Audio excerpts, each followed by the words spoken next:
Since you raised that, I have this long-standing argument with all kinds of people about whether to use purchase contracts with lots of contingencies or purchase options. I've never understood what possible benefit a contract has over an option, because with an option you don't have to. I mean, with an option there's earnest money that you're not going to get back, but you don't have to define 20 pages of contingencies. It's all at your disposal.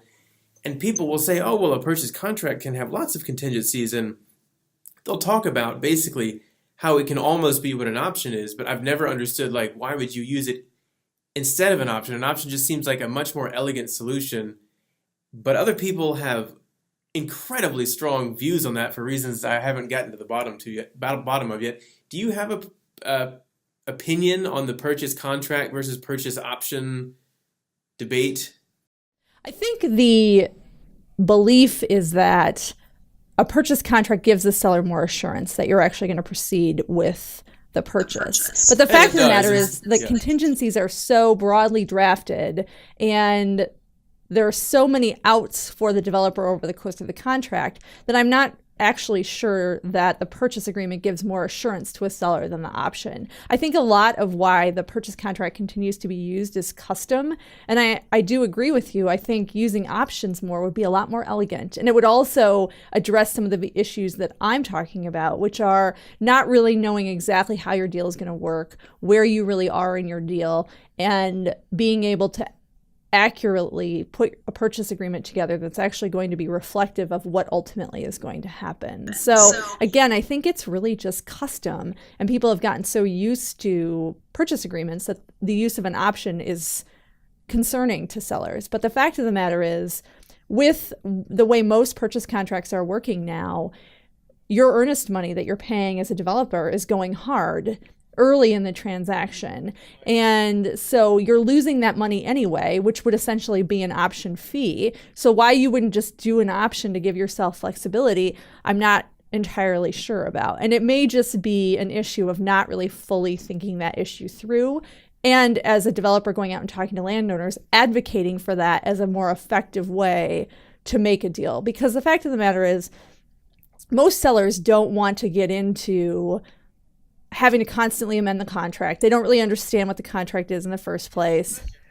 Yes, and it just makes them feel more and more nervous. So if you have an option, you don't have to deal with that aspect of it. Is it possible to generalize about an average term that people are writing into these, whether it's a contract or an option? Because you're saying, you're not giving yourself enough time, 3, 6, 9, 12 months. Like what is a standard length that landowners seem willing to put up with for these contracts or options?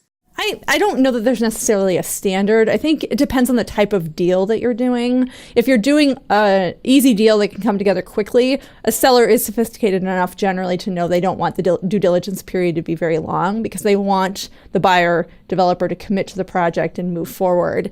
On a tax credit deal, for instance, sellers know that they have to wait until the tax credit period has passed, the awards have been made, and the developer knows they're going to move forward with the project. And then there's additional due diligence time beyond that, because the developer needs to take care of all sorts of other things.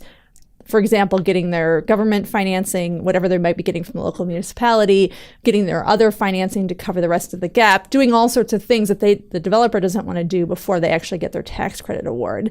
So what's interesting about that to me is I see a lot of tolerance from sellers for that sort of time period on a tax credit deal, which suggests to me that sellers would be tolerant of that on other types of deals as well. And so I think it's just a matter of not necessarily talking about it effectively with a seller. And I think developers can get very into always worrying that someone's going to say no and their project will die. And the fact of the matter is, I say this all the time to my clients, if a deal is a deal, it's going to be a deal. If you actually have a deal, you'll be able to figure your way through the issues. And when they get very fearful in that scenario, I think there are issues here that we haven't flushed out, and that's what is leading to that anxiety. Right.